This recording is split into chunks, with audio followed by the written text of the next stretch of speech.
मला असं वाटतं तिरस्कार म्हणण्यापेक्षा विकृत लोक पण आहेत आपल्या समाजामध्ये. घरच्या चाकूने त्या पप्पीजला मारायचा, तो रोज एक पप्पीला घेऊन यायचा, तो मारायचा, त्यांना वाळवायचा.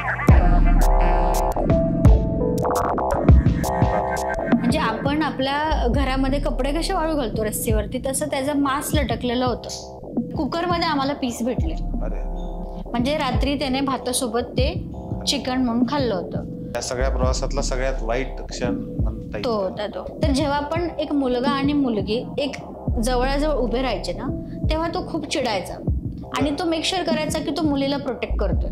तर तो माणूस दारू पिऊन त्याच्या बायकोला मारायचा.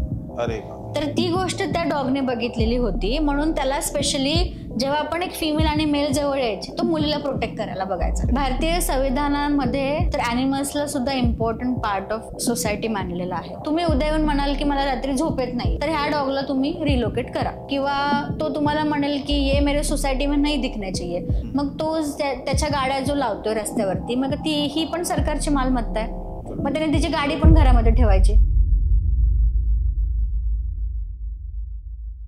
मित्रांनो नमस्कार, कसे आहात सगळे? मित्रांनो, तुम्ही काही दिवसाच्या पूर्वी आपण सगळ्यांना आपल्याला माहित आहे की माननीय रतन टाटा यांचं निधन झालं आणि त्यांच्याविषयीचे खूप सारे व्हिडिओज तुम्ही बघितले असतील, बातम्यांमध्ये बघितलं असेल. त्यामध्ये एक गोष्ट प्रकर्षानं मला जाणवली आणि ती म्हणजे त्यांनी त्यांच्या संपूर्ण आयुष्यामध्ये कुत्र्यांसाठी खास करून केलेलं काम. त्यांचं प्रचंड प्रेम कुत्र्यांवर होतं आणि त्यांच्या ताज हॉटेलमध्ये ते होते तोपर्यंत, त्यानंतर आत्ताही कुत्र्यांना मुक्त प्रवेश आहे. म्हणजे एवढा मोठा व्यक्ती, परंतु एवढ्या मोठ्या व्यक्तीने आपल्या संपूर्ण आयुष्यामध्ये मुक्या प्राण्यांवर जे प्रेम केलेलं आहे, तो गुण त्यांचा अप्रतिम आहे. आपण भूतदया म्हणतो. ही भूतदया आपल्या भारतीय संस्कृतीमध्ये आपल्याला लहानपणापासून, धर्म कुठलाही असू द्या, अगदी लहानपणापासून शिकवलेली आहे. परंतु ही भूतदया कुठेतरी आता आपल्याला कमी होताना दिसते आहे. दुसरीकडे आज आपण जो पॉडकास्ट घेतो आहे तो खूप साऱ्या वेगवेगळ्या अँगलनं आहे. प्राण्यांबद्दलचं प्रेम हे तर हा एक अँगल आहेच, परंतु आजच्या आपल्या सोसायटीतले जे प्रॉब्लेम्स आहेत त्यांचं मूळ सुद्धा कुठेतरी प्राण्यांबद्दलच्या आपल्या ह्या प्रेमामध्ये आहे, जे आपलं कमी होताना दिसतंय. जो आर्टिफिशियलनेस आपल्या आयुष्यामध्ये वाढतोय त्याच्याबद्दलचं आहे. आणि अशा खूप सगळ्या वेगवेगळ्या अँगलनं आपल्याशी आज चर्चा करण्यासाठी साहस फाउंडेशनच्या गीतांजली प्रकाश तौर मॅडम आज आपल्यासोबत आहेत. त्यांच्याबद्दल खूप काही सांगण्यासारखं आहे, परंतु मला असं वाटतं की मी त्यांचा परिचय करून देण्यापेक्षा प्रत्यक्ष त्या जेव्हा वेगवेगळ्या अँगलनं आपल्याशी गप्पा मारणार आहेत त्यावेळेस तुम्हाला हे वेगवेगळे अँगल दिसणार आहेत. खास करून मला भावलेले जे अँगल आहेत त्यांच्या व्यक्तिमत्वामधले ते अनेक आहेत. सगळ्यात पहिल्यांदा प्राण्यांसाठी त्या काम करत आहेत, पूर्ण वेळ काम करत आहेत. हे एक वेगळं फील्ड आहे ज्याच्यामध्ये सहसा आपण म्हणतो ज्याचं पोट भरलेलं आहे तो माणूस तिकडे जातो, परंतु असं नाहीये.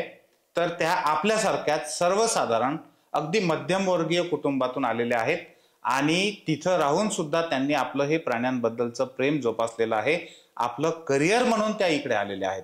गीतांजली मॅडम, पहिल्यांदा ह्या पॉडकास्टमध्ये तुमचं खूप खूप स्वागत आहे. Thank you so much sir. Thank you. जेव्हा आमच्या टीमनं तुमचं नाव सुचवलं आणि जेव्हा तुमची स्टोरी मी पाहत होतो, सगळ्यात जास्त मला भावलेली जर गोष्ट कुठली असेल तर हीच होती. बहुतेक वेळा आपण पाहतो की प्राण्यांसाठी एनजीओ मध्ये काम करणारे किंवा एनजीओ तयार करणारे जे लोक असतात ते बरेचदा आपलं पोट भरल्यानंतर काम करणारे असतात. बरोबर. पण तुमचं जे व्यक्तिमत्व आहे त्यामध्ये ह्या सगळ्या गोष्टी नसताना सुद्धा अगदी मध्यमवर्गीय कुटुंबातून येऊन सुद्धा तुम्ही खूप वेगळ्या पद्धतीनं हे सगळं काम करताय. तर हा आयुष्यातला टर्निंग पॉइंट तुमच्या आयुष्यात तो कसा आला? का सुरुवातीपासूनच तुम्हाला त्याची आवड होती? नमस्कार. सगळ्यात पहिलं तर मी तुम्हाला थँक्यू बोलेल की तुम्ही आज मला ही संधी दिलीत लोकांपर्यंत माझी स्टोरी सांगायची, किंवा माझ्या ज्या पण काही अडचणी असतील, प्रवास असेल किंवा एक्सपिरियन्सेस असतील, त्याबद्दल मी ग्रेटफुल आहे. आणि साहस सुरू झालं होतं 2019 मध्ये. 2019 डिसेंबरमध्ये स्टोरी अशी सुरू झाली की मी काय लहानपणापासून अशी ॲनिमल लव्हर्स होते असं काही नाहीये जर खरंच बोलायचं झालं तर. आणि जसं म्हणतात ना, लहानपणापासून असं कोणी शिकवलेलं नव्हतं की प्राण्यांशी कसं वागलं पाहिजे किंवा कसं नाही वागलं पाहिजे. तर एकदा असंच पावसाचे दिवस होते आणि मी कॉलेजवरून घरी जात होते. तर मला रस्त्याच्या कडेला म्हणजे असा बेधुंद पाऊस पडत होता. समोरचं काही कॉलेजमध्ये होता? हा, मी तेव्हा कॉलेजमध्ये होते. आणि रस्त्याच्या कडेला मी बघितलं की एक डॉग आहे, तिच्यासोबत 2 पपीज आहेत. आणि उतरून पाहिलं तर ते डॉग गेलेलं होतं आणि ते 2 पपीज अजूनही तिचं दूध पित होते. तर मला ती गोष्ट किंवा तो जो काही समोर पाहिलेला सीन होता त्या फार त्या सीनने मला खूप हळवं केलं. म्हणजे माझ्यामधली माणुसकी त्यावेळेस जागी झाली आणि अशी जागी झाली की नाही, मला काहीतरी करायला पाहिजे. मग मी त्या 2 पपीजला उचललं. त्यांची जी आई होती तिला, पुण्यातली गोष्ट आहे? पुण्यातलीच गोष्ट आहे, रावेत मधलीच गोष्ट आहे. बरं. आणि मी त्यांना उचललं, त्या आईला साईडला केलं आणि त्या 2 पपीजला घेऊन मी घरी गेले. घरी गेल्यानंतर माझ्या आईची रिॲक्शन होती ऍज युजल, सगळ्या महाराष्ट्रीयन आईंची रिॲक्शन असते की एकतर तुम्ही घरात राहाल ना तर ते घरात राहतील. सो माझ्या आईने असंच उत्तर दिलं मला की हे घरात येणार असेल तर मग तुम्ही बाहेर जा. बिकॉज काय होतं की फार मोठी जबाबदारी असते आणि ते सुद्धा आपल्या आयुष्याचा एका माणसाप्रमाणेच पार्ट बनतात आणि खूप जबाबदारी असते. आणि आईचं असं असतं की माहित नाही, काही नाही, कधी आपण आयुष्यामध्ये अॅनिमल्स पाळलेले नाहीयेत, तर माझ्याच्याने तर नाही होणार. मग मी आईला कन्व्हिन्स केलं की माझ्या भावाने आईला कन्व्हिन्स केलं की आजची रात्र आपण ह्यांना ठेवू, बाहेर पाऊसही खूप पडतोय, आम्ही उद्या सकाळी बघतो काय करायचं. मग माझ्या भावाचा जो मित्र होता त्याने एक पपी घेऊन गेला आणि एक पपी आमच्याकडेच राहिलं. आम्ही त्याला साफ केलं, त्याला थोडंसं घरामध्ये आम्ही एका ब्लँकेटच्या खाली ठेवलं कारण तो खूप भिजला होता. आणि मग एक दिवस गेला, 2 दिवस गेला, 3 दिवस गेले आणि मग आईचं असं झालं, 5व्या दिवशी आम्ही जेव्हा उठून बाहेर आलो तेव्हा तो आईच्या पदराशी खेळत होता, ज्याचं नाव आम्ही आता शेरू ठेवलं. Sheru is the turning point of my life. आणि मग मला असं कळालं होतं की नाही, आता हा आमच्या घरचा एक पार्ट सदस्य झालेला आहे.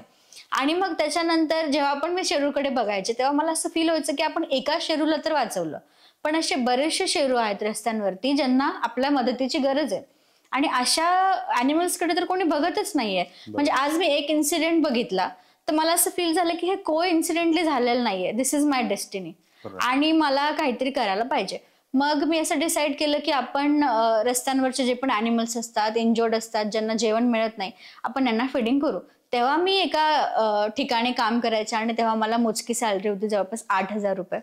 आणि त्या 8,000मधून माझ्याकडून जितकं झालं मी तितकं करायचा प्रयत्न केला. पण मला एक गोष्ट रिअलाइज झाली की आपण जेवढं करू ना तेवढं कमीच आहे, कारण डिमांड तेवढी आहे.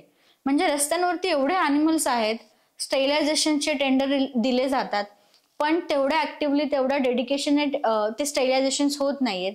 त्यामुळे रस्त्यांवरती प्राण्यांची संख्या वाढली. संख्या वाढल्यामुळे प्रॉब्लेम्स पण अजून वाढलेले आहेत. आणि मग ऍक्सिडेंट होणं म्हणा, स्किन इश्यूज होणं म्हणा, एका डॉगने दुसऱ्या डॉगला चावलं तर डॉग बाईट्स होतात. तर असं रस्त्यांवरती बरेच इश्यूज मी फेस केले. आणि मग त्या 8,000मधून जेवढं उरायचं त्याच्यामधून मी त्यांना बेसिक फर्स्ट एड दे म्हणा, फूड दे म्हणा, अशा गोष्टी करायचा प्रयत्न केला. आणि तेव्हा माझ्या घरच्यांचं असं होतं की बिकॉज काय होतं ना, बऱ्याचशा आई वडिलांचं स्वप्न असतं की माझ्या मुलाने मोठं झालं इंजिनियर बनावं, माझ्या मुलाने डॉक्टर बनावं, माझ्या मुलाने काहीतरी असं करावं जेणेकरून समाजामध्ये त्याला एक रिस्पेक्ट मिळेल. पण मला असं होतं जर सगळेच डॉक्टर इंजिनियर्स बनले तर अशा अॅनिमलसाठी करणारं कोण आहे. मग मला असं होतं की नाही, मी समाजसेवक बनणार आणि मी अॅनिमलसाठी काहीतरी करणार. पण ऍज युजल घरच्यांचं असं होतं की तुझं लग्नाचं वय आलंय, लोकांना अशी कामं केलेली आवडत नाहीत आणि आपल्या मागे ना कुठलं पॉलिटिकल बॅकग्राऊंड आहे ना पैसे आहेत, तू कसं करणार. म्हणलं इच्छा तिथे मार्ग, मी करणार. म्हणलं बघू आपण, त्याला जर परमेश्वराला जर वाटत असेल की हिच्या हातामध्ये आपण एखादं कार्य दिले आणि ही छान पद्धतीने करणार, तो मार्ग पण मला देईल म्हणलं. आणि मग तसंच होत गेलं. त्याच्यानंतर माझ्यासारखीच बरीचशी लोक, मित्र मंडळी मला कनेक्ट होत गेले आणि त्यांचं असं होतं की तुम्ही करा, आम्ही तुम्हाला मदत करतो. आम्ही एक व्हॉट्सअप ग्रुप ओपन केला ज्याच्यामध्ये आम्ही सगळे हे डिटेल्स टाकले आणि मग हळूहळू तिथून साहसचा प्रवास सुरू झाला आणि आज तो 5 वर्षानंतर इथे आहे. म्हणजे खरं तर ही थोडी अतिशयोक्ती होईल, पण मी काही दिवसांच्या आधी बाबा आमटेंसोबत एक पुस्तक वाचत होतो. त्यांच्या पुस्तकामध्ये ते पण घरून खूप चांगले म्हणजे जमीनदार होते आणि ते कुष्ठरोग्यांच्या सेवेकडे कसे वळले तर तो प्रसंग त्यांनी जो आहे तो कथन केला होता. अनेक लोकांनी, आपल्या प्रेक्षकांनी सुद्धा तो वाचला असेल किंवा बघितला असेल. त्यांनी एक कुष्ठरोगी होता, तो तळमळत असताना बघितला आणि नंतर ते झोपू शकले नाही आणि मग तिथून ते तिकडे वळले आणि मग सगळ्याची पुढची स्टोरी आपल्या सगळ्यांना माहित आहे. अगदी गौतम बुद्धांबद्दल जरी सांगायचं म्हटलं तरी त्यांच्याही आयुष्यातलं आपल्याला टर्निंग पॉइंट माहित आहेत. ते राजवाड्यातून बाहेर पडले आणि काय बघितलं त्यांनी.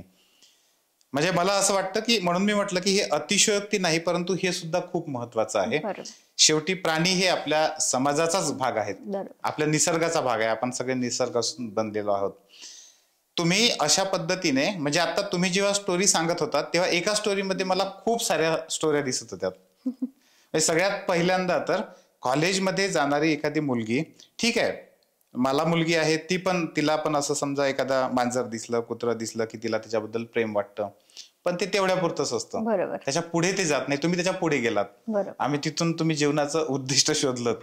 दुसरं असं की आपल्याला 8,000 रुपये महिना पगार मिळतो आहे आणि त्या 8,000 रुपयामध्ये पण आपण प्राण्यांसाठी काहीतरी केलं पाहिजे. मला असं वाटतं की ही भावना एकमेवाद्वितीय जे म्हणतो आपण ती तशी आहे, ती नाही सहसा आढळत. म्हणजे 8,000 काय 80,000 आणि 8 लाख मिळवणारे पण खूप सारे लोक आहेत, पण ते इथे वळत नाहीत, पण ते दिसत नाहीत. हे पण वेगळे पण आहे त्या स्टोरीतलं.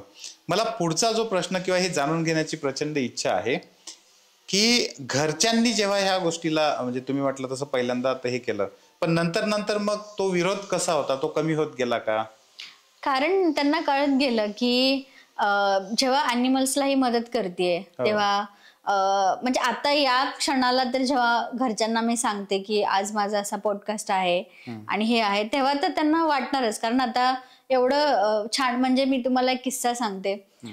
मी फारशी बाहेर जात नाही कारण आम्हाला वेळच मिळत नाही, पण मी मागच्या आठवड्यामध्ये एक मूवी बघायला गेले होते आणि मला वेळ भेटला नाही तर मी साहस मधूनच निघाले आणि हाच टी शर्ट घालून मी मूवीला गेले. तर मला तिथे इतकी लोक भेटली की मॅम तुम्ही साहस मधून आहात ना, आम्ही फॉलो करतो तुमचं पेज, खूप छान काम करताय तुम्ही. आणि त्यावेळेस माझी आई होती आणि मग मला असं झालं की अरे बापरे, म्हणजे माझ्या आईला असं झालं की ओके, म्हणजे आज आम्हाला कदाचित त्याचा अर्थ समजला पण तेव्हा समजला नाही की ही काय करायला चालली किंवा ही काय करतेय. आणि साहस जसं जसं मोठं होत गेलं किंवा जसं जसं अॅनिमल्सला मी मदत करत गेले तेव्हा त्यांना ही गोष्ट रिअलाइज झाली की ही वाईट काही करत नाहीये. म्हणजे आज आपली मुलगी आहे जी लग्नाच्या वयात आहे, तर आपण बघतो आजूबाजूला की बऱ्याचशा वाईट गोष्टी पण आहेत करण्यासाठी ह्या वयामध्ये, पण ही काहीतरी चांगलं करतेय आणि ही काहीतरी एक व्हॅल्यू क्रिएट करते आपल्या सोसायटीमध्ये. तर त्यांचा सपोर्ट मला हळूहळू वाढत गेला की ठीक आहे आम्ही तुला हे मदत करू, आम्ही तुला ती मदत करू. मग हळूहळू कधी कधी मी अॅनिमल्स घरात पण ठेवलेला आहे, तेव्हा आईने मला परमिशन दिली. आणि जेव्हा त्यांना ही गोष्ट रिअलाइज झाली की हो ऍक्च्युली गरज आहे, म्हणजे काय होतं आता आईला शेरू जसं आहे तसं ती प्रत्येक अॅनिमलला बघते, एक आईची माया असते, म्हणजे ती सांगावी लागत नाही. तिला असं झालं की तू कर, आम्ही तुला मदत करतो. सो ते हळूहळू जसे जसे अॅनिमल्स मी मदत करत गेले अॅनिमल्सला तशी तशी ती त्यांची जी सपोर्ट सिस्टीम आहे ती वाढत गेली, बदलत गेली, असं आहे.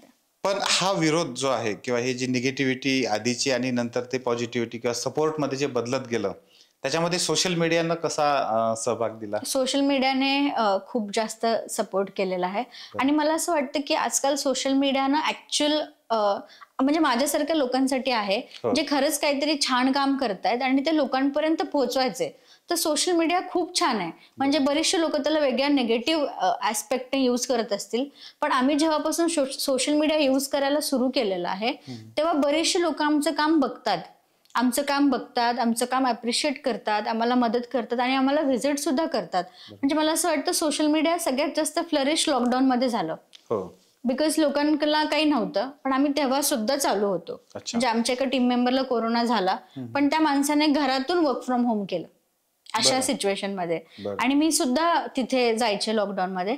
आणि लॉकडाऊन मध्ये आम्ही इतके जास्त रेस्क्यूज केले तर आम्हाला एक्सप्लोर करता आलं की आपण सोशल मीडियावरती हे सगळंच टाकायला पाहिजे की आज लॉकडाऊन असून सुद्धा आज आम्ही, म्हणजे आमच्या सोशल मीडियावरती मी हे सुद्धा टाकलेलं आहे की लॉकडाऊन मध्ये मी घरातून कशी निघाले, मग मला जाताना किती अॅनिमल्स भेटले, मग लोक कनेक्ट होत गेली त्या गोष्टीला. आणि आता सोशल मीडियावरती मी त्यांना फॉलोअर्स म्हणत नाही, मी त्यांना सपोर्टच म्हणते. कारण काही लोक आमचे रील्स रिशेअर करतात, रिपोस्ट करतात, लोकांपर्यंत पोहोचवतात. काही लोक तर अशी पण आहेत जे आउट ऑफ इंडियामध्ये राहतात आणि ते स्पेशली आम्हाला व्हिजिट करायला आपल्या इंडियामध्ये येतात. म्हणजे मध्ये एक जॉर्जिया म्हणून एक फिमेल होती, मी इन्स्टावरती पण टाकलेलं आहे, ती USA वरून होती आणि ती आमच्या शेल्टरमध्ये 7 days फक्त व्हॉलेंटिअरिंग करायला आली. आणि शी सेड दॅट की मला तुमचं काम खूप आवडतं आणि मला असं काहीतरी करायचं होतं. I don't know, me connect झाले तुमच्या एनजीओशी आणि मी तिथून इथे आले. तर मला असं वाटलं की ती USA वरून इंडियाला फक्त आपल्या इथे व्हॉलेंटिअरिंग करायला आली.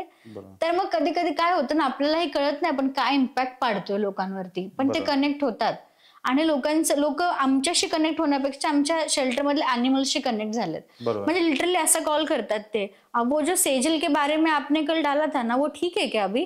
नहीं, उसके लिए ना मैंने ब्लिंकिट से टॉयज भेजे.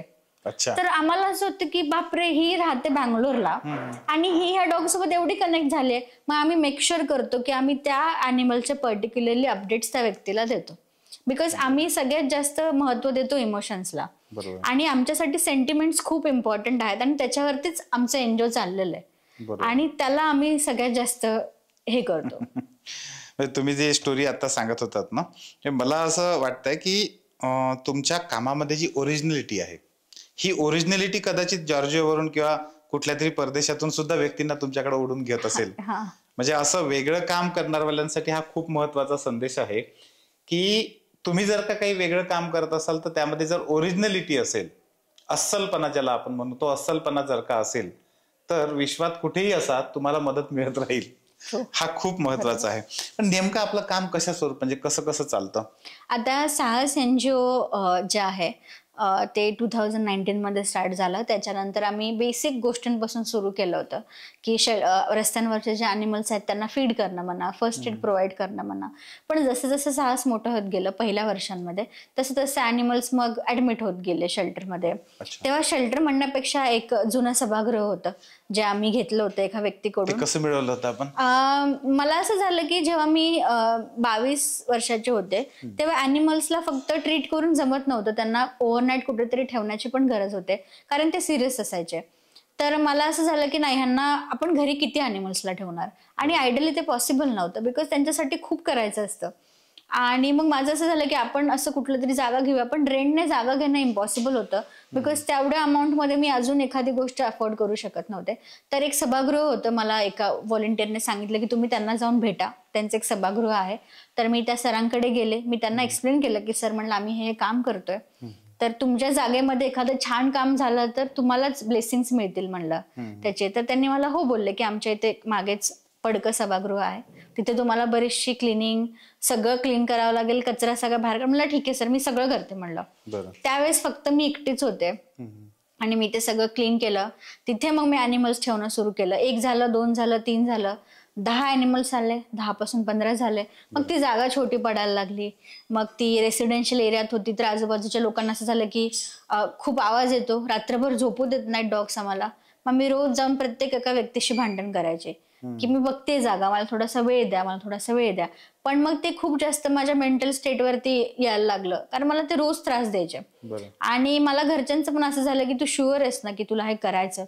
पण मग माझं असं झालं की नाही, आता माघार नाही, आपण पडलो नाही एखाद्या गोष्टीमध्ये तर आपण 100% देऊ. मग त्याच्यानंतर ते असं भेटलं गेलं आणि तिथून मग ते हळूहळू जशी जशी आम्हाला रेस्क्यूज येत गेले, जशी जशी लोक व्हिजिट करायला येत गेले, तर लोकांनी आमचे प्रॉब्लेम्स बघितले. त्यानंतर अशा 10 पैकी एखादा जण आला की चला आज मी तुम्हाला ही मदत करतो. सो असं ते स्टार्ट झालं. म्हणजे आपण रस्त्यावरचे जे इकडे तिकडे फिरणारे जे असतात की डॉग, आता फॉर एक्झाम्पल तुम्ही कुठेतरी चाललाय आणि तुम्हाला एखादा डॉग रस्त्याच्या कडेला इंजर्ड दिसतंय किंवा चालता येत नाहीये बाबा त्याला, तर तुम्ही एक माणूस की म्हणून काय कराल की अरे हे डॉग असं आपण काहीतरी करायला पाहिजे. पण तुम्हाला काहीच नॉलेज नाहीये की कसं डॉगला पकडतात, कुठे घेऊन जातात, वेटरनरी क्लिनिक्स कुठे असतात. तर तुम्ही तुमच्या गुगलवरती सर्च करता की अॅनिमल एनजीओ नियर मी, तुम्हाला आमचा नंबर मिळतो, तुम्ही मला फोन करता की मॅम इथे असं असं एक डॉग आहे. मग आम्ही तुम्हाला विचारतो की लोकेशन काय तुमचं, मग आम्ही तुमच्याकडून व्हिडिओ मागवतो. का? कारण आम्हाला सिरियसनेस कळतो त्या केसचा की काय झालं एक्झॅक्टली डॉगला, असं काय झालंय का जे आम्ही लगेच निघायला पाहिजे, आम्ही लगेच निघतो. जसं की मध्ये आम्हाला कॉल आला होता की ट्रेन ऍक्सिडेंट झालाय, 4ही पाय ट्रेनच्या खाली गेले होते आणि 15 मिनिटापासून ब्लिडिंग होत होतं. तर आमच्या वेटने सांगितलं की हा डॉग अर्ध्या तासापेक्षा जास्त सर्व्हाइव्ह करणार नाही, तुम्ही आता निघा, जर तो अर्ध्या तासाच्या आत तिथे आला तर मी ट्राय करू शकतो त्याला वाचवायला. सो म्हणून आम्ही विचारतो. मग ते डॉगला जेव्हा लोकेशन तुम्ही चेक करता, आम्ही आमच्या रेस्क्यू टीमला पाठवतो.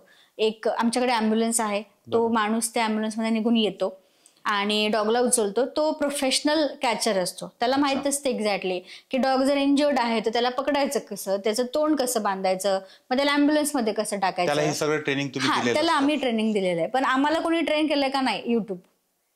How to handle stray animals, aggressive social मीडियाला. हा एक्झॅक्टली. अगेन मग तेच म्हणते मी त्याला तुम्हाला की लोकांना जर एखादी गोष्ट शिकायची असेल तर फार नॉलेज लागत नाही, कुठेतरी जाण्याची, घर बसल्या सगळं मिळतं. मग तो जातो, तो डॉगला घेऊन येतो. मग आमच्या इथे LSS आहेत, वेटरनरी टीम आहे, ते चेक करतात. त्यानंतर आम्ही ज्या पर्सनने आम्हाला ते डॉग रिपोर्ट केले आम्ही त्याचा नाव नंबर घेतो का, कारण त्या पर्सनला अपडेट करायला की पुढे काय झालं. आणि मग आम्ही ते डॉगला ट्रीट करतो फ्री ऑफ कॉस्ट. आम्ही तुमच्याकडून 1 रुपयाही घेत नाही, पण आम्ही नक्की हे वाक्य बोलतो की तुमच्या साईडने काय आम्हाला मदत करायची असेल तर तुम्ही नक्की करा. सो अशा गोष्टी आहेत. आता शेल्टरमध्ये आपल्या स्टेरिलायझेशन्स होतात, त्यानंतर आपण वॅक्सिनेशन्स प्रोव्हाइड करतो, आपण अॅनिमल्सला फीड करतो, आपण अॅनिमल्सच्या सर्जरीज करतो. सर्जरीज मध्ये कसं आहे माहितीये का, जसं ह्युमन्स मेडिकेशन आणि अॅनिमल मेडिकेशन सेम आहे. एक्सपेन्सिव्ह पण तेवढंच आहे.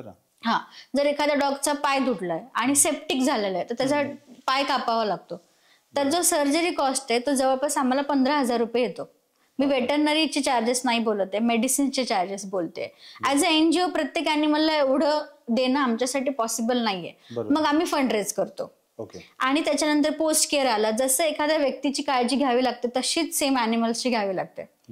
तो अॅनिमल 24 तास त्याचं टेम्परेचर लो होतोय का, त्याचं टेम्परेचर हाय होतंय का चेक करणं, त्या सुचर्सला रोज क्लीन करून घेणं, दिवसातून 3 वेळा. एक व्यक्ती त्याच्यासोबतच बसलेला असतो. सो अशा सगळ्या गोष्टी आहेत ज्या शेल्टरमध्ये चालतात. आपण OPD पण रन करतो.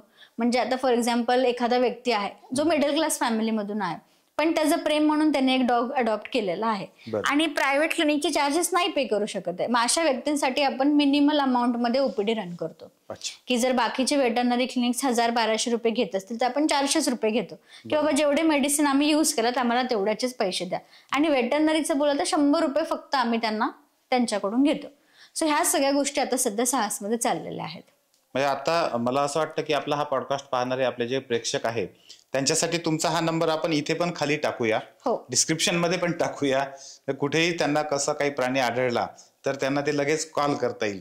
मला पुढे हे विचारायचं आहे की फक्त कुत्र्यांसाठीच आपण करतो की इतरही कुठले कुठले प्राणी? आपण सगळे अॅनिमल्ससाठी करतो, कुठलाही प्राणी. म्हणजे आमच्याकडे गाय येतात, आमच्याकडे बैल पण येतात, आमच्याकडे बर्ड्स येतात, आमच्याकडे माकडं पण येतात, आमच्याकडे मध्ये उंट पण आला होता. हा, ज्याचं नाव आम्ही सुलतान ठेवलं होतं. हा, आमच्याकडे जेव्हा बर्ड्स येतात तेव्हा आम्ही त्या बर्ड्सला फक्त ट्रीट करतो आणि मग आम्ही अशा एका NGOचा नंबर देतो जे स्पेशली फक्त वाईल्ड लाईफ मध्ये ऍक्टिव्ह आहेत. आणि मग आम्ही त्या बर्डला सांगतो की आम्ही आता प्रायमरी ट्रीटमेंट केलेलं आहे, पण तुम्ही ह्या NGO मध्ये जाऊन त्या बर्डला ऍडमिट करा. आम्ही उंटाला पण ऍडमिट केलं होतं मध्ये. ती क्रुएलिटी केस होती. त्याचा जो ओनर होता तो त्या उंटाकडून 24 तास काम करून घ्यायचा. त्याच्या तोंडामध्ये, त्याच्या पाठीवरती, त्याच्या डोक्यावरती सगळीकडे जखमा झाल्या होत्या ज्याच्यामध्ये आळ्या झाल्या होत्या. पण त्याच्यावरती तो कपडा टाकून, जे आपण म्हणतो ना तुम्ही रस्त्यावरती जत्रेत बघत असाल उंटाची सैर करवतात, तर तो प्रत्येक सैरला 350 रुपये घ्यायचा. मग आम्हाला एका जाणाऱ्या माणसाने व्हिडिओ पाठवला की इथे असं एक क्रुएलिटी होतीये. मग मी बऱ्याचशा NGOला कॉन्टॅक्ट केला की जे स्पेशली अशा डील करतात. बिकॉज उंटाला डील करणं कधी नाही माहिती, म्हणजे माझ्या टीमला पण नाही माहिती की आता उंटाला आणायचं कसं ट्रान्सपोर्ट करतात. पण मग मी त्या माणसाला म्हणलं, रिपोर्टरला, की तू त्याच्या ओनरला कॉल दे, मी बोलते त्याच्याशी. पण त्याने फारच उद्धटपणे म्हणलं की मेरा उंट है, मैं कुछ भी करूंगा, तुमको क्या करना.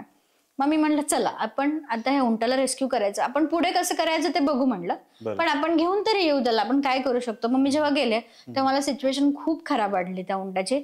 आणि त्या सिच्युएशन मध्ये त्या उंटाला उठता पण येत नव्हतं, पण तो मारून उठवायचा. आणि मग मला असं झालं की मी त्याला विचारलं की अरे बाबा त्याला जखमा झाल्या, तू ट्रीटमेंट तरी प्रोव्हाइड कर. मी मान्य करते की त्याच्यावरती तुझं पोट चालतं, मला त्याच्याशी काही प्रॉब्लेम नाहीये, पण तू त्या उंटाला ऍटलिस्ट एक बेसिक क्वालिटी ऑफ लाईफ तरी दे.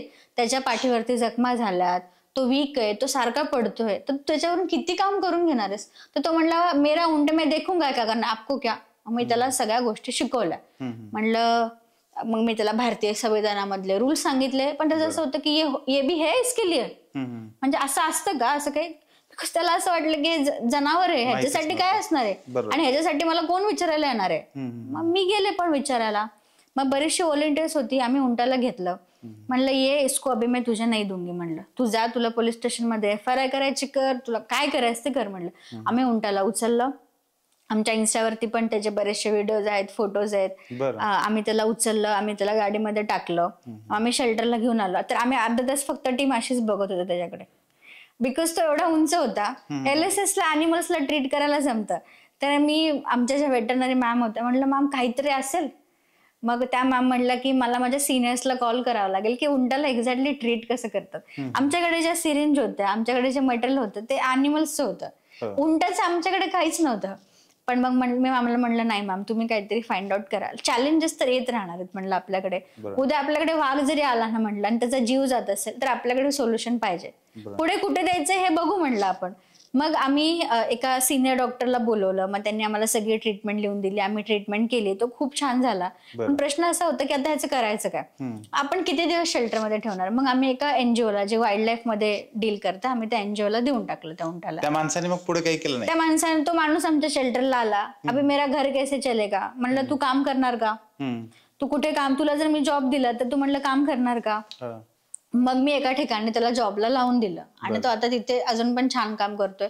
तो एव्हरी 7-8 महिन्यातून शेल्टरला येतो आणि धन्यवाद. महाराष्ट्रीयन होता की बाहेर? नाही महाराष्ट्रीयन नव्हतो, UPचा होता तो. बरं, तो त्याचं काम करतो. आम्ही त्यालाही जास्त काही बोललं नाही, बिकॉज कसं होतं ह्याच्यामध्ये 2 पर्स्पेक्टिव्ह आहेत. तो स्वतःचं पोट चालवायला करतोय, त्यामुळे त्याला माहित नाहीये की तो काय चुकीचं करतोय.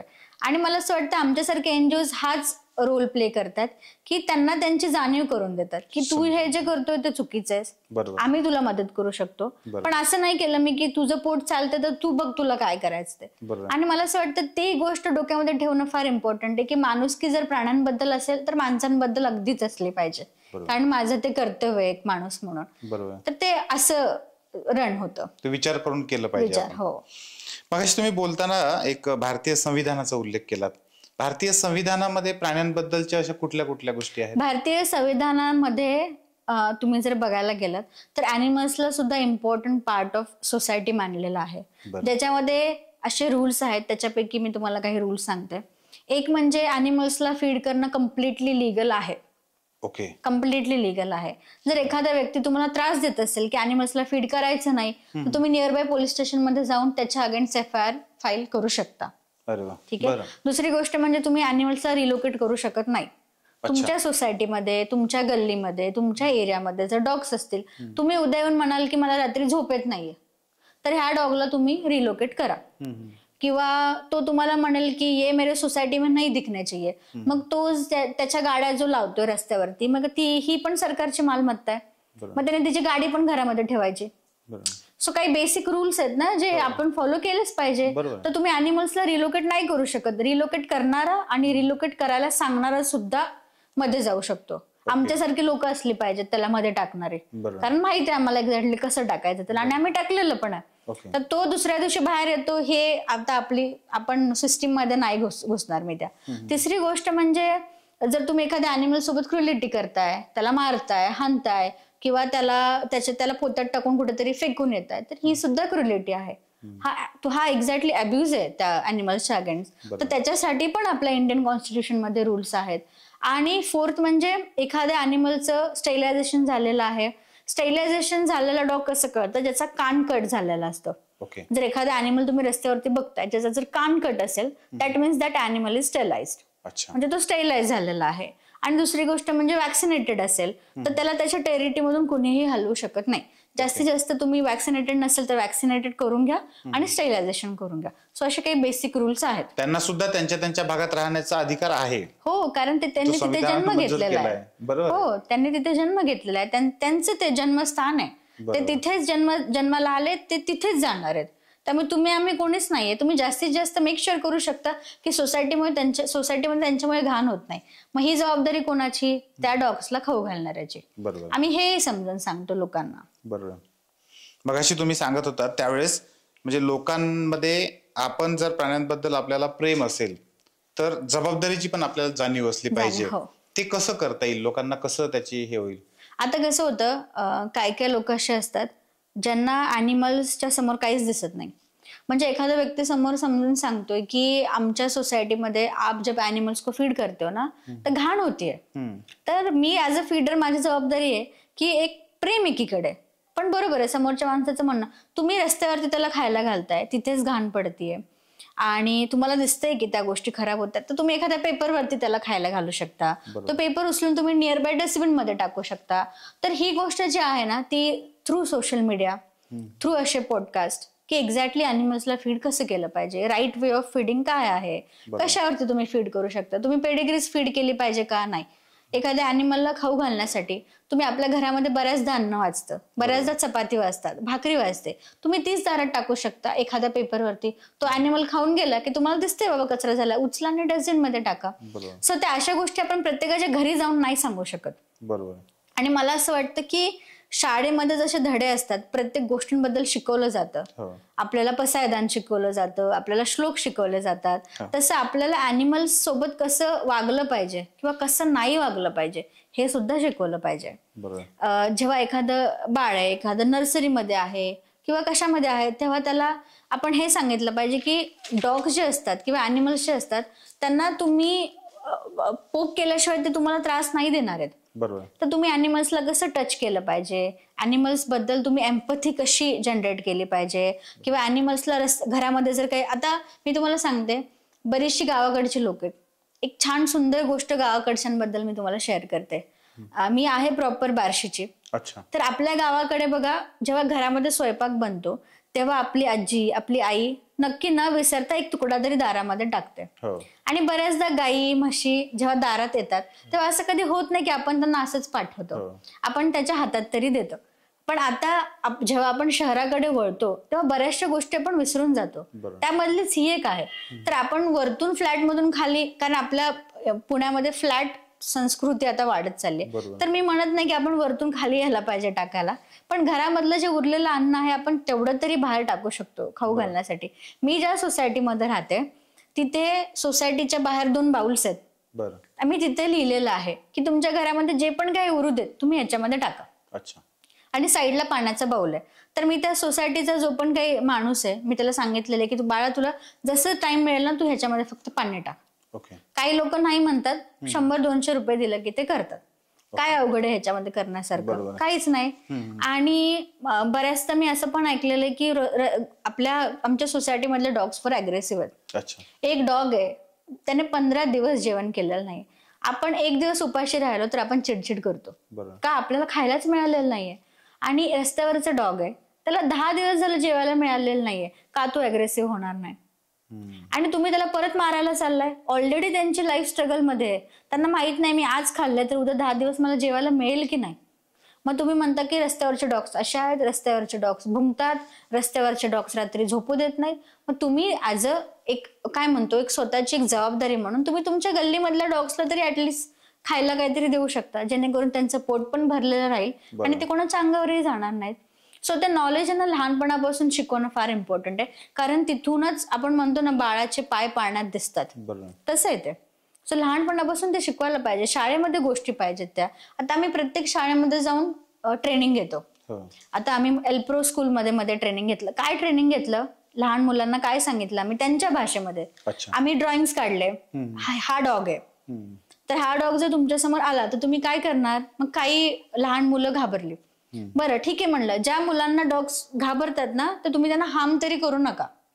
तुम्ही काय नाही ना करू शकत त्या अॅनिमलसाठी, तर तुम्ही त्यांना हार्म्स करायचं नाही. हार्म करायचं नाही म्हणजे काय, पत्थर नाही फेकना है उनके ऊपर पाणी नाही फेकना है, उनको मारना नाहीये. आम्ही एवढ्या तरी गोष्टी त्यांना शिकवल्या. पण ह्याच जर गोष्टी आपल्या एज्युकेशनल सिस्टीम मध्ये जर असतील आधीपासूनच, तर कदाचित मला असं वाटतं हे जे फ्युचर इन्सिडेंट्स आहेत ते कदाचित कमी होतील. मला वाटतं तुम्ही आता जे सांगत होतात की आपण जेव्हा म्हणतो की कुत्रे भुंकतात, झोपू देत नाही, तर जे जनरल माझ्या तरी मनात आतापर्यंत कधी हा प्रश्न आला नाही की ते जेवले असतील की नाही जेवले असतील. म्हणजे हा जर विचार एखादा माणूस करायला लागला तर आपण ज्याला भूतदया म्हणतो ती वेगळी शिकायची गरज नाहीये. आपण आपल्या मुलांच्या बाबतीमध्ये, आपल्या लोकांच्या बाबतीमध्ये जो विचार करतो ते आपलेच प्राणी आहेत, या प्राण्यांसाठी आपण तो विचार केला पाहिजे. असं करताना कधी असं नाही झालं की एखाद्या प्राण्यांबद्दल तुम्ही त्याला रेस्क्यू करायला गेलात आणि त्याने तुम्हाला त्रास दिला किंवा चावला किंवा असं होतं. काय होतं बऱ्याचदा की एखादा अॅनिमल आहे, मी तुम्हाला एक इन्सिडेंट सांगते. आमच्या शेल्टरमध्ये एक ॲनिमल आलं होतं ज्याचं नाव मी होप ठेवलं होतं. तर त्याच्या तोंडावरती एक वडापाव आला होता. त्या वडापाव वाल्याच्या गाड्याजवळ ते कुत्रं सारखं खाण्यासाठी जायचं. त्याला ते आवडलं नाही कारण डॉग्स मध्ये त्याच्याकडे कस्टमर्स येत नव्हते. तर त्याने एके दिवशी वडापाव करताना ते गरम तेल त्याच्या तोंडावर फेकलं. हा, म्हणजे आम्ही इन्स्टावरती पण टाकलेलं. म्हणजे काय ह्याच्यापेक्षा घाण काय असू शकतं. एखादा व्यक्ती ज्याला काही बोलता येत नाही, जो सांगूही शकत नाही त्याला काय पाहिजे, तुम्ही त्याच्यासोबत हे करता. मग जेव्हा आम्हाला कळालं तर बऱ्याच लोकांनी जे व्हॉलेंटियर्स आहेत ते गेले, त्याला मारलं, हे केलं ते केलं. आम्ही लिगल पद्धतीने त्याच्याशी डील केलं. आम्ही त्या डॉगला आणलं. आम्ही जेव्हा त्या डॉगला उचलत होतो तेव्हा तो आम्हाला चावला. म्हणजे एका टीम मेंबरला चावला, पण तो पेन मध्ये होता. आत्ताच त्याच्यासोबत हे झालंय, तो परत माणसावरती विश्वास कसा ठेवेल. त्याला काय कळणार आहे की हा माणसाने मला मारलं पण हे मला वाचवायला आलं. पहिलं तर त्यांना काहीच समजत नाही. ते फक्त स्वतःला प्रोटेक्ट करायचं बघतात की ही माणसं चांगली नाहीयेत, प्राणी आहेत, हा मला यांच्यापासून दूर राहायचंय. पण आम्ही त्याला जेव्हा उचलत होतो तो एवढा अग्रेसिव्ह झाला कारण तो ऑलरेडी एवढा पेन मध्ये होता. त्याचे डोळे पण गेले दोन्ही. त्याचा चेहरा गेला. अजूनही तो आमच्या शेल्टरमध्ये आहे. आम्ही त्याला शेल्टरमध्येच ठेवलेला आहे बिकॉज ती स्टोरी आम्हाला खूप जास्त कनेक्ट झाली इमोशनल पार्टवरती. आणि मग तो आम्हाला चावल्यानंतर ज्या व्यक्तीला तो चावला, असं नाही की आम्ही परत त्या डॉगला हडदूस केली, अजिबात नाही. आम्ही ही गोष्ट रिअलाइज केली की इथे जर एखादा व्यक्ती असला असता तर त्या व्यक्तीने पण असंच रिॲक्ट केलं असतं. पण त्याला बोलता आलं असतं तर त्याने 2 शिव्या देऊन शांत बसला असता. हा ॲनिमल आहे तर त्याची वेगळी भाषा आहे रिॲक्ट व्हायची. एक्झॅक्टली. तो त्याचा राग व्यक्त करतोय ह्या लँग्वेजमध्ये, तर ती आम्ही लँग्वेज अंडरस्टँड करून घेतली. ज्या पण व्यक्तीला लागलं होतं त्या व्यक्तीला आम्ही लगेच हॉस्पिटलमध्ये पाठवलं. रेबीज वॅक्सिनेट केलं त्या व्यक्तीला. आम्ही आमच्या शेल्टरमध्ये जेवढी पण ॲनिमल्स येतात पहिल्या 1 तासामध्ये आम्ही त्यांना रेबीज वॅक्सिनेशन शॉट्स देतो for the sake of our team. म्हणजे आमची टीम सेफ राहिली पाहिजे ह्या गोष्टीसाठी. तर असं होतं ते त्यांचा पेन वगैरे हे शेअर करण्यासाठी, एक्सप्रेस करण्यासाठी कधी कधी अग्रेसिव्ह होतं. खरं तर पुढचा प्रश्न तुम्हाला विचारावं की नाही विचारावं म्हणजे मला समजत नाहीये, पण मी विचारणार आहे. म्हणजे समाजामध्ये तुमच्यासारखे लोक आहेत ज्याचं प्राण्यांवर एवढं प्रेम आहेत आणि अख्खं आयुष्य तुम्ही प्राण्यांसाठी वाहून घेताय. दुसरीकडे असे पण लोक आहेत की जे माणसात असून प्राण्यांसारखे वागतात. बरोबर. म्हणजे प्राण्यांशी एवढ्या वाईट पद्धतीने वागतात. हे असं का असेल की काही लोकांना एवढं तिरस्कार किंवा एवढा राग प्राण्यांबद्दलचा असेल आणि काही लोकांना एवढं प्रेम पण राहतं, अशी एवढी हे का, म्हणजे विविधता जी म्हणतो आपण, हे वेगळेपण आहे का? तुम्हाला काय वाटतं? मला असं वाटतं ॲनिमल्स ना माणसांपेक्षा माणसांसारखे आहेत. म्हणजे माणसांना शिकवावं लागतं की माणुसकी कशी तुम्ही आणली पाहिजे, पण ते ॲनिमल्सला नाही शिकवली जात. आपण बरेचसे इन्सिडेंट बघतो जिथे कधी कधी ॲनिमल्स वाचवतात लहान मुलांना. ही चांगली गोष्ट कधीच तुम्हाला सोशल मीडिया दाखवणार नाहीये. कधी कधी बऱ्याचदा जे ॲनिमल्स असतात ते एखाद्या व्यक्तीला कुठेतरी पडण्यापासून वाचवतात. लहान बाळ एखाद्या ड्रेनेजमध्ये पडतं तर त्याला ओढतात. पण ही जी चांगली गोष्ट ना त्यांच्याबद्दल ती सोशल मीडियावरती येत नाही. तुम्ही सोशल मीडियावरती सहसा काय बघाल की 4-5 कुत्र्यांनी एका छोट्या बाळाला चावलं. मग त्याच्या खाली कमेंट्स तुम्हाला दिसणार टुवर्ड्स ॲनिमल, पूर्ण हेट्रेड दिसणार तुम्हाला. कुत्ते ऐसे होते, कुत्तों का ये होता है, कुत्तों को मारना चाहिए, असं तसं बऱ्याचशा कमेंट्स तुम्हाला मिळणार. पण चांगल्या गोष्टी पण आहेत ॲनिमल्स बद्दल. ते सोशल मीडिया जनरली एक्सप्रेस किंवा शेअर नाही करत लोकांपर्यंत. तर मला असं वाटतं तेच एक रिझन आहे.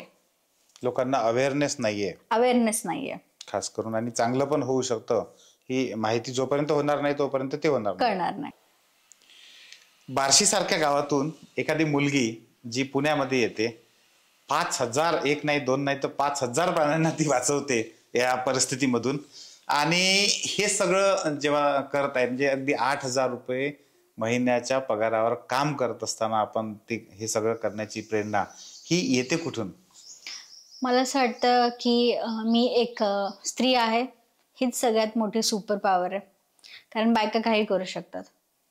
हा, बायका काही करू शकतात. बायका घर सांभाळू शकतात, बायका देश सांभाळू शकतात आणि बायका बरंच काही करू शकतात. तर मला असं वाटतं तीच एक माझी सगळ्यात मोठी सुपर पॉवर आहे. आणि तुम्ही कुठून येता हे कधीच मॅटर करत नाही. तुम्ही कशासाठी येता हे मॅटर करतं आणि तुमचे गोल्स काय आहेत, तुम्हाला आयुष्यामध्ये नक्की काय करायचंय. मला आयुष्यामध्ये हे नक्कीच करायचं नव्हतं, पण जेव्हा मला असं वाटलं की हे मी करायला पाहिजे तर मला आता ह्याच्याशिवाय काहीच नाही करायचंय. बिकॉज जो आनंद आणि जे सुख याच्यामध्ये आहे ते कुठल्याच कामात नाहीये. उद्या कदाचित मी इंजिनियर झाले असते, डॉक्टर झाले असते, पण एखाद्या ॲनिमलला ज्याला बोलता येत नाही, ज्याला काही सांगता येत नाही, त्याच्यासाठी काम करणं आणि त्याच्या समोर उभं राहणं, म्हणजे आज मला असं वाटतं की माझ्यापर्यंत कुठलीही केस येऊ देत, बी it animal cruelty, B it rescue और बी इट ॲक्सिडेंटल, मी माझं 1000% देते की मी याच्यापेक्षा अजून काही करू शकते का. म्हणजे मी तुम्हाला सांगते की माझ्याकडे जेव्हा कुठलं पण ॲनिमल येतं, एखाद्या ॲनिमलला जर कॅन्सर असेल तर आम्ही कॅन्सर स्पेशालिस्टकडे त्या डॉगला दाखवतो.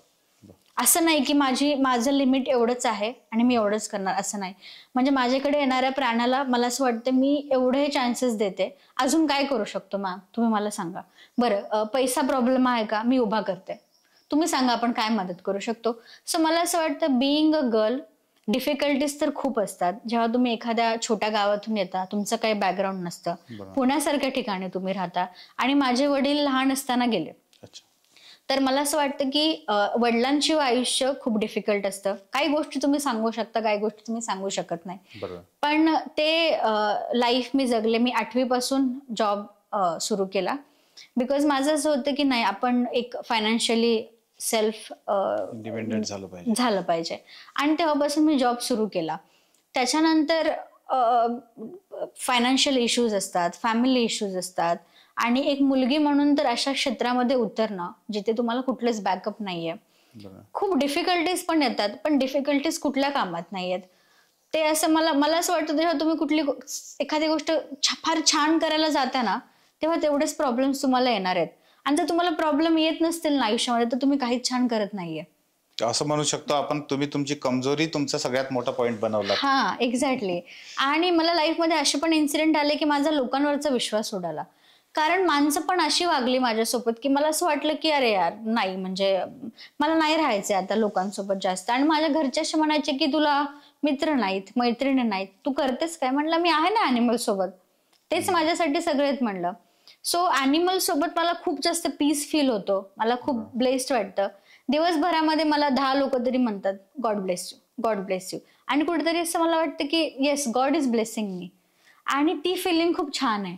आणि बिईंग अ गर्ल मला असं वाटतं की मला ह्याच्यापेक्षा अजून काहीच छान करायचं नाही आणि जेवढे चॅलेंजेस माझ्या आयुष्यामध्ये येतील मी फेस करायला तयार आहे. ग्रेट. म्हणजे आता हे जेव्हा उत्तर तुम्ही सांगत होतात ना मगाशी, मी पहिल्या वेळेस जेव्हा तुम्हाला बाबा आमटेंची गोष्ट मगाशी सांगितली होती, तसं मला आत्ता तुम्ही जेव्हा हे सांगत होता त्यावेळेस महात्मा गांधींचा रचनात्मक कामाचा जो विचार आहे तो आठवत होता.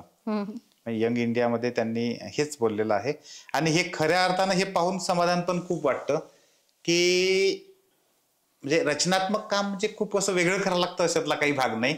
तुम्ही जे करत आहात त्यावरून तुम्ही कसं वेगळं करू शकता, हे खरंच ग्रेट आहे. पण हे सगळं करत असताना सैन्य नेहमी पोटावर चालतं. बरोबर. आता हे सगळं तुम्ही घेऊन जात आहात, एवढे सगळे लोक तुमच्या सोबत आहेत, या फंडिंगचं कसं होतं, पैसे कुठून येतात किंवा कशा पद्धतीने हे चालतं, याचं अर्थकारण काय? आता कसं होतं, जेव्हा साहस सुरू झालं तेव्हा लोकांना फारशी माहिती नव्हती की एक्झॅक्टली मी काय करतेय. तर तेव्हा डोनेशनचा तर संबंधच नव्हता, लोक बघायला यायची काम काय करतोय. पण तेव्हा सगळं काही सॅलरी मधून गेलं. लॉकडाऊनचे टाइम खूप डिफिकल्ट होता आमच्यासाठी, कारण जस्ट मी साहस सुरू केलं होतं, त्याच्यानंतर लॉकडाऊन झाला. तर एक टाइम असा पण होता की आम्ही घरचं सोनं सुद्धा मोडलेलं आहे.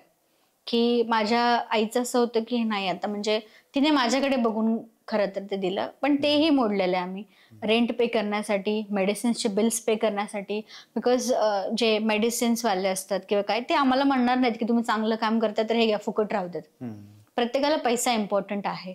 आणि लॉकडाऊन मध्ये तर सगळ्यात जास्त डिफिकल्टीज वाढल्या, कारण डोनेट करणाऱ्यांकडे सुद्धा कामं नव्हती ना, काय डोनेट करणार ते आपल्याला. पण 365 डेज 2 वर्ष लॉकडाऊन होतं आपलं, आपण 2 वर्षामध्ये 1 दिवसही बंद नव्हतो. म्हणजे त्यावेळेस आम्ही फिडिंग करायचो, कारण लोक घरात असल्यामुळे डॉग्सला फीड करायलाच कोणी नव्हतं. जनरली जे ॲनिमल्स असतात रस्त्यांवरचे, त्यांचं पोट जे असतं ते कचरा कुंडीवरती, हॉटेल्समध्ये जे काही जेवण उरतं त्याच्यावरती चालतं आणि फीडर्स वरती चालतं. पण लॉकडाऊन मध्ये ह्या तिन्हीपैकी काहीच नव्हतं. त्या दिवशी आम्ही प्रत्येक दिवसाला फीडिंग ड्राईव्ह केल्या. आम्ही प्रत्येक ठिकाणी जाऊन डॉग्सला फीड केलं. का? कारण लॉकडाऊन मध्ये ह्यांच्यासाठी करणारं कोणीच नाहीये. सो आम्ही अशा सगळ्या गोष्टी केल्या लॉकडाऊनमध्ये. आणि मग जेव्हा लोकांपर्यंत गोष्ट कळाली की साहस नावाचं एक एनजीओ आहे, ते खूप छान काम करतायत, रेस्क्यूज करतात डॉग्सला, मी बघूनही आलोय. मग अशीच एक हे याला सांग ते त्याला सांग, लोकांपर्यंत काम पोहोचव. आणि मग नंतर डोनेशन येत गेलं. सो बेसिकली पहिल्या 2 वर्ष तर बऱ्याचशा गोष्टी स्वतःच्याच खिशातून गेलेल्या आहेत. आणि मग त्याच्यानंतर बाय गॉड्स ग्रेस लोकांकडून मदत मिळत आली आणि ती आजपर्यंत मिळत येते. आणि मी त्याच्यासाठी खूप जास्त, आमची सगळी टीम ग्रेटफुल आहे त्या गोष्टीसाठी. मग अशी आपण जेव्हा चर्चा करत होतो तेव्हा तुम्ही बोललात की अजूनही जागेचे जे प्रॉब्लेम आहेत ते खूप जास्त आहेत, तर ती कशी निकड आहे आपल्याला? आता काय झालंय, जनरली ना ॲनिमलसाठी जागा कोणी देत नाही. अच्छा. आपल्या सोसायटीमध्ये फार कमी ॲनिमल लव्हर्स आहेत, त्यातल्या त्यात ॲनिमलसाठी काहीतरी करणारे तर फारच कमी आहेत. तर ॲनिमलसाठी आम्हाला पहिले 2 वर्ष कोणी जागाच देत नव्हतं. अच्छा तुम्ही एनजीओ टाकणार का? मग आम्ही म्हणायचो डॉग्सचा, अच्छा तो बहुत भोगते, फिर आजूबाजू के लोग भी हमें चिल्लाएंगे, नहीं हम नहीं देंगे जगह, असं बऱ्याचशा ओनरचं म्हणणं होतं. पण आम्हाला एका माणसाने जागा दिली, तिथे आम्ही आता जवळपास 5 वर्ष झालं आहोत. बरं. आणि तिथे पण काय होतं, आता ती जागा खूप मध्ये आहे, म्हणजे रेसिडेन्शियल एरियामध्येच आहे पण थोडीशी मध्ये आहे. तर आमचं असं आहे की आता आम्ही ज्या जागेवरती इन्व्हेस्ट करतोय ना ती पत्र्याची जागा आहे कम्प्लिटली. मग जेव्हा उन्हाळा येतो तेव्हा आम्हाला गरम होतं, ॲनिमल्सला तर खूप जास्त गरम होतं. आम्ही फॅन किंवा लावून किती लावणार आम्ही ॲनिमलसाठी. तर आमचं असं स्वप्न आहे की हे जे शेल्टर आहे ते आम्ही प्रॉपर बांधलं पाहिजे, अजून जास्त फॅसिलिटीज अपग्रेड केल्या पाहिजेत. तर आमचं सध्या जर डिफिकल्टी किंवा चॅलेंज म्हणत असाल तर जागा आहे, की आम्ही जागा शोधतोय जिथे आम्ही आमचं शेल्टर अजून जास्त कन्स्ट्रक्ट करू चांगल्या पद्धतीने. किती प्राणी आहेत आपल्या शेल्टर? आता आपल्या शेल्टरमध्ये जवळपास 105+ ॲनिमल्स आहेत, ज्याच्यामध्ये कॅट्स पण आहेत, डॉग्स पण आहेत. बस. मग हे सगळं काम करत असताना शासनाच्या ज्या काही एजन्सीज आहेत, आपण म्हणूया आता महानगरपालिका असेल, राज्य सरकार असेल, केंद्र सरकार असेल, त्यांची कुठेतरी मदत होत नाही का मग आपल्याला? नाही होत त्यांची मदत. म्हणजे मी बऱ्याचदा आपल्या पिंपरी चिंचवड महानगरपालिकेमध्ये गेलेली आहे, मी तिथल्या लोकांनाही भेटलेले आहे की मी असं काम करते, तर तुमच्याकडून मला मेडिसिन्स तरी द्या, मला पैसा नको. मला तुम्ही असं नाही की तुम्ही माझ्या अकाउंटला एवढे पैसे ट्रान्सफर करा, असं नाही. म्हटलं तुम्ही मला मेडिसिन्स द्या, तुम्ही मला औषधं द्या, मला जे पण काही ॲनिमल्सला ट्रीट करायला लागतं तुम्ही ते द्या. बिकॉज माझं ह्याच्यामध्ये काय असणार आहे म्हणलं, मला उलट ह्या गोष्टीमध्ये काम करताना ही चांगलीच गोष्ट आहे म्हणलं सोसायटीसाठी. तर त्यांचं असं होतं की हम लोग देखते, आम्ही बघतो, आम्ही सांगतो. माझं 6 महिने गेले ह्या गोष्टींमध्ये, तर मला असं कळालंय की ते नाही काय करू शकणार आहेत. गव्हर्नमेंटला टेंडर्स येतात, बऱ्याचसा पैसा पण येतो ॲनिमलसाठी, पण तो जातो कुठे हे मला माहित नाही. आणि मला असं वाटतं मला त्यात पडायचं पण नाहीये त्या गोष्टीमध्ये, किंवा मी जितकी खोलवर जाणार आहे ते अजून जास्त खराब होत राहणार आहे. त्यामुळे माझं असं आहे की ठीक आहे, आपल्या हातामध्ये जेवढं आहे आपण तेवढं करू. आपल्या मागे एवढी लोक उभी आहेत, बरोबर, ती लोक जर आपल्याला सपोर्ट करतात तर आपल्याला ह्यांची काही फारशी गरज नाहीये. पण ऍक्च्युअली त्यांनी पण ते केलं पाहिजे. आता शासनामध्ये जे कोणी जबाबदार व्यक्ती आहेत ते जर हा पॉडकास्ट पाहत असतील तर निश्चितपणे थोडं वेगळ्या अँगलनं ह्या प्रश्नाकडे पाहण्याची त्यांना बळ लाभो अशी प्रार्थना करू शकतो आपण, फारसं बाकी काही करू शकत नाही. मला दुसरं एक विचारायचं आहे की आता बहुतेक वेळा सोसायट्यांमध्ये काय होतं की कुत्रे जे असतात ते धरून नेणाऱ्या गाड्या ज्या असतात ते येतात आणि ते घेऊन जातात, तर अशा वेळेस लोकांनी काय काळजी घेतली पाहिजे? मला असं वाटतं ज्या पण काही गाड्या येतात ना डॉग्सला घेऊन जायला, तर बऱ्याचदा गाड्यांना काय म्हणतो त्याला हे नसतात, व्हेरीफाईड नसतात. अच्छा. तर मी लोकांना हेच सांगू इच्छिते की जर तुमच्या एरियामध्ये सोसायटीमध्ये अशी एखादी गाडी येत असेल, सहसा टेम्पो येतात अशा डॉग्सला उचलण्यासाठी, तर तुम्ही मेक शुअर करा की तुम्ही ड्रायव्हरचं ID कार्ड चेक करताय आणि त्यांच्याकडे प्रॉपर परमिशन आहे डॉगला घेऊन जायची. डॉगला का घेऊन जातात? 2च रिझन असतात. पहिली गोष्ट म्हणजे त्यांचं स्टेरिलायझेशन करण्यासाठी घेऊन जातात किंवा वॅक्सिनेशन करण्यासाठी घेऊन जातात. पण जर स्टेरिलायझेशनसाठी घेऊन गेलेत तर त्यांचं काम आहे की 7 दिवसामध्ये त्या डॉगला परत त्याच ठिकाणी आणून रिलीज करायचं. आता दुसरा एक पर्स्पेक्टिव्ह काय आहे ह्या गोष्टीचा, की समजा फॉर एक्झाम्पल मी एका सोसायटीत राहते, तर मला ॲनिमल्स आवडत नाहीत, मला माहित नाही का ना ते त्रास देतात काय देतात, पण मला ॲनिमल्स आवडत नाहीत. तर मी काय करणार, मी लावणार फोन अशा एखाद्या व्यक्तीला ज्याला मी पैसा देणार की तुला मी बाबा 5,000 रुपये देतो, माझ्या गल्लीतले कुत्रे घेऊन जा आणि रिलोकेट कर, बघ कुठे सोडायचं तिथे सोड. जनरली 2 ठिकाणी सोडतात, एक असतं जंगल आणि दुसरं असतं असा एरिया जिथे डॉग्सला खायला मिळणार नाही. म्हणजे मी असे पण इन्सिडेंट बघितलेत की पोत्यामध्ये टाकतात ते पपीजला, गाड बांधतात आणि कचरा गाडीमध्ये फेकून देतात. मग जेव्हा त्या ड्रायव्हरला आवाज येतो की बाबा काहीतरी आहे, मग ते ओपन करतात, मग ते आमच्यासारख्या एनजीओ मध्ये आणून टाकतात. सो एवढ्या नीच पातळीवरती माणूस जाऊ शकतो, गेलेले आहेत कारण लोक. आणि मग त्याच्यानंतर अशी जर गाडी तुमच्या एरियामध्ये येत असेल तर त्या गाडीवरती लिहिलेलं असतं की ते कुठल्या एनजीओ मधून आलेत का किंवा महानगरपालिकेमधून आलेत का, तर तिथे प्रॉपर त्यांचा एक नंबर असतो. लोकांनी काळजी घेतली, लोकांनी ती काळजी घेतली पाहिजे की जर तुम्हाला तुमच्या एरियामधलं डॉग कोणी उचलते आणि तुम्ही जर प्राणीप्रेमी असाल किंवा जरी नसाल तर तुम्ही एक तुमची जबाबदारी म्हणून ही गोष्ट चेक करा आणि तेव्हाच अॅनिमल्सला तुम्ही तुमच्या एरियामधून उचलू द्या, नेऊ दिलं पाहिजे. दुसरा प्रश्न असा आहे की रेबीज बद्दल लोकांच्या मनात खूप शंका आहेत. अनेक लोकांना रेबीज बद्दल प्रचंड भीती पण वाटते. वस्तुस्थिती काय आहे? मी तुम्हाला सांगते, तुम्हाला ऍक्च्युली ह्या गोष्ट ही वाटेल. माझ्या घरामध्ये माझ्या मावशीची मुलगी आहे आणि माझ्या घरी शेरू आहे. जेव्हा ती माझ्या घरी यायची तेव्हा तिचं असं होतं की नाही, मी ना हात लावणार, ह्याला रेबीज होईल मला. तर असं नसतं. मग तेव्हा मला रिअलाइज झालं की अरे, म्हणलं ठीक आहे, ओके, त्यांना कधी सांगितलेलंच नाहीये की रेबीज असा होत नाही. खूप मिथ्स आहेत लोकांच्या डोक्यामध्ये. तिचा तर मी ऑफकोर्स तिचा पर्स्पेक्टिव्ह मी चेंज करू शकले आणि तीच सगळ्यात जास्त शेरूवर प्रेम करते आता सध्या. पण रेबीज प्रत्येक ॲनिमल मध्ये रेबीज नसतो. ॲनिमलला हात लावल्याने रेबीज स्प्रेड होत नाही. 100 आउट ऑफ 1 असं ॲनिमल असेल ज्याच्याने रेबीज ट्रान्सफर होऊ शकतो जर त्याला रेबीज असेल तर. तर जी लोक समाजामध्ये जी एक गोष्ट आहे की अरे लहान मुलांना पण सांगतात ते हात मत लगा रेबीज हो जाएगा, असं नाही होत. रेबीज ही अशी गोष्ट आहे, रेबीजचे सिम्पटम्स पण काही डिफरंट आहेत. आता फॉर एक्झाम्पल तुम्ही मला म्हणाल की मॅम मी तर ॲनिमल वेलफेअर मध्ये कधीच नाहीये, तर मला मग कसं कळेल की एखाद्या ॲनिमलला रेबीज जर असेल तर माझ्या आजूबाजूच्या लोकांना नाही झालं पाहिजे? तर मी तुम्हाला ह्याच्यावरती असं एक्सप्लेनेशन देईल की प्रत्येक ॲनिमल्स मध्ये रेबीज नसतो. जर तुम्ही ॲनिमलला हात लावताय, त्याच्या डोक्यावरून हात फिरवताय, तर तुम्हाला रेबीज होत नाही. आता फॉर एक्झाम्पल रस्त्यावरती एखाद्या डॉगला रेबीज झालेला आहे तर तो तसे सिम्पटम्स शो करणार. तोंडातून लाळ येणं म्हणा, त्याला पाणी आवडणार नाही, तो प्रत्येक माणसावरती भुंकायला जाईल किंवा अशा सगळ्या गोष्टी होतील. पण त्याचा पण जर रेबीज स्प्रेड व्हायचा असेल आपल्याला, तर समजा आपण त्याची सलायवा, आपल्याला जखम झालीये कुठे अंगावरती, त्याची सलायवा जर आपल्या जखमेत जातीये तर रेबीज स्प्रेड होऊ शकतो. पण जर तुम्ही झाल्या हात धुताय प्रॉपर 2-3 वेळा साबणाने तर चान्सेस फार कमी आहेत. सो ही जी गोष्ट आहे ना, हे इन्सिडेंट कसे आहेत, अपवाद आहे हा इन्सिडेंट. जर असं कधी झालं तर. पण आपल्या सोसायटीमध्ये जर एखाद्या माणसाने रेप केला तर आपण आपल्या वडिलांना भावाला त्याच नजरेने बघतो का? सेम आहे ते की एखाद्या डॉगला रेबीज झाला किंवा एखादा डॉग चावले, मग आता सगळ्याच डॉग्सला मी हाडदूस करणार, असं नाहीये. ते सिच्युएशन्स वरती व्हेरी करतं. सो रेबीज असा हात लावल्याने, डॉग्सला खाऊ घालण्याने, त्यांच्यावरती प्रेम केल्याने स्प्रेड होत नाही.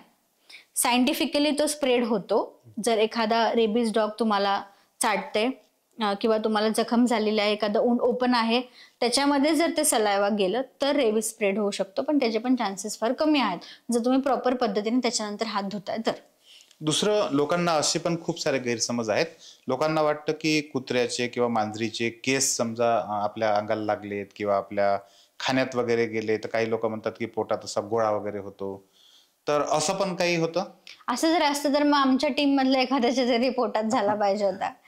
आज तुम्ही जर बघत असाल तर मला असं वाटतं 10-15 घरांपैकी 1-2-3 घरांमध्ये निव्वळ गैरसमज आहे. असं काही होत नाही.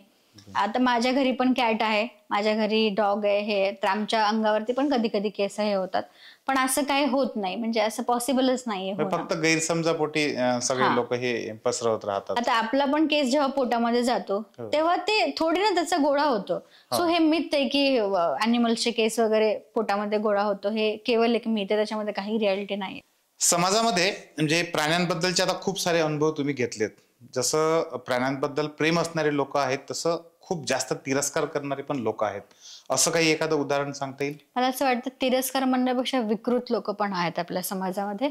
आणि त्यातलाच एक इन्सिडेंट असा आहे जो आम्हाला, म्हणजे आमच्या लाईफ मधला किंवा आमच्या कारकिर्दीमधला सगळ्यात इन्सिडेंट असा होता की ज्याने आम्हाला 4 ते 5 दिवस झोपू दिला नाही.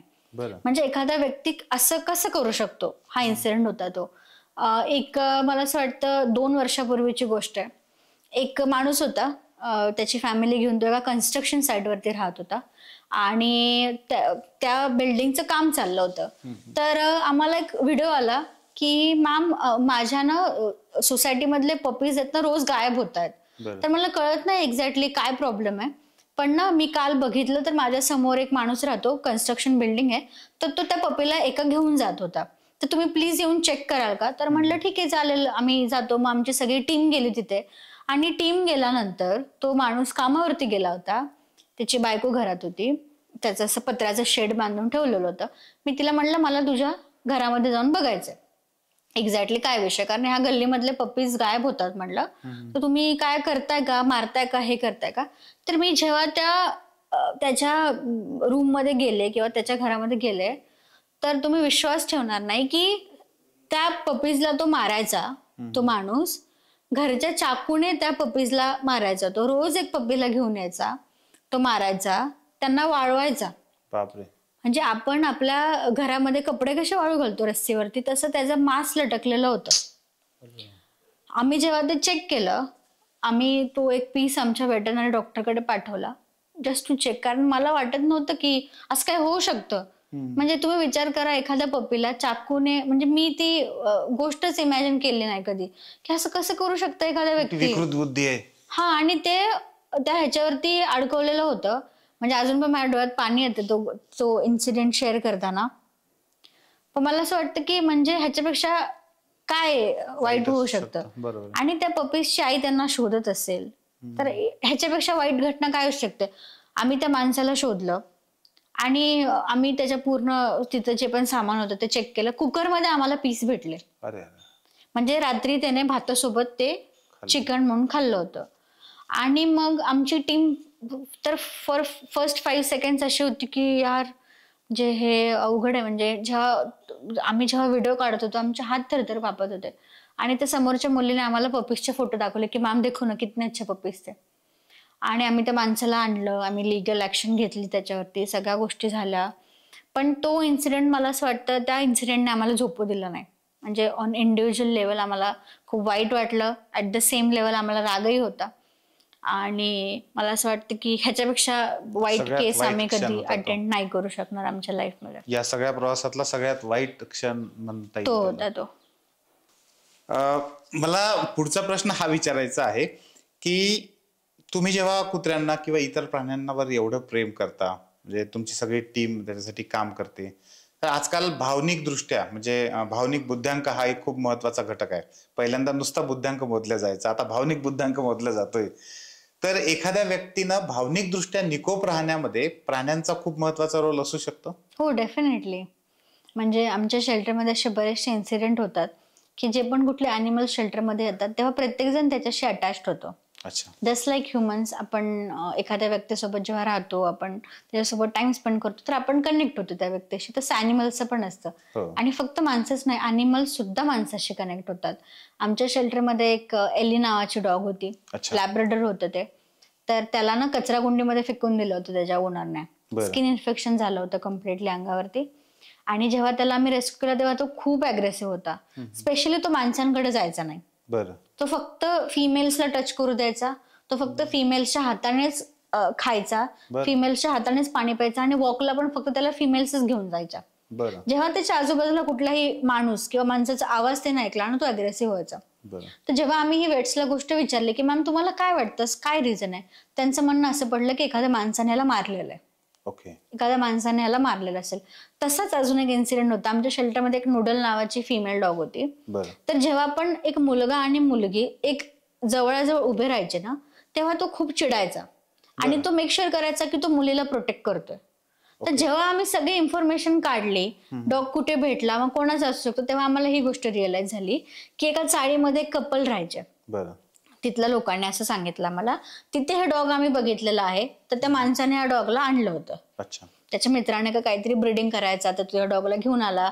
पण एज्युकेशन नसल्यामुळे नीट सांभाळलं नाही. मग नंतर एक्सपेन्सेस वाढले तर त्यांच्याकडून झालं नाही. मग तो असंच डॉग फिरायचा आमच्या चाळीमध्ये आणि त्याची ही अवस्था झालेली आहे. तर तो माणूस दारू पिऊन त्याच्या बायकोला मारायचा.